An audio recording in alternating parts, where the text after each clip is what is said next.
নিজেরা নিজেরা মারামারি করে চাঁদা চায় এবং এই লুটতরাজ চাঁদাবাজির ভাগাভাগির জন্য তারা এক দলে 4 জন প্রার্থী হয়েছে।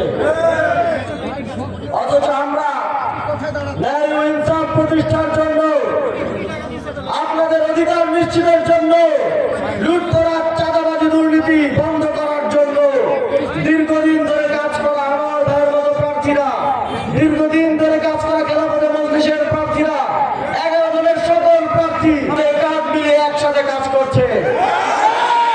আপনারা কি এমন কাউকে ভোট দিবেন যারা এক দলের মধ্যেই একসাথে বসতে পারে না? আপনারা কি এমন কাউকে ভোট দিবেন যারা নির্বাচনের আগেই নিজেরা নিজেরা মারামারি করে চাঁদাবাজির ভাগ নিয়ে, 10 টাকার ভাগ নিয়ে নিজেরা নিজেরা হামলা মামলা ভাঙচুর করে? ভোট দিব না, ওদেরকে ভোট দিব সাপটাকে। সংগ্রামী বন্ধুগণ, আমাদের এবারের লড়াই অত্যন্ত ঐতিহাসিক লড়াই। জুলাই গণঅভ্যুত্থানে আমাদের 1400 ভাই জীবন দিয়েছে। আহাদ ভাই তাদের চিকিৎসা দিতে গিয়ে দেখেছেন সেই বিভীষিকাময় সময় তারা রক্ত দিয়েছে দেশের স্বাধীনতার জন্য।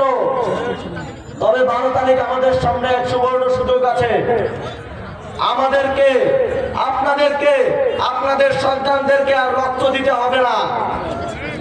শুধুমাত্র 12 তারিখ ব্যালটে একটি সিল দেওয়ার মাধ্যমে আপনারা নিশ্চিত করতে পারবেন যে আগামীর বাংলাদেশে আর কোন সন্তান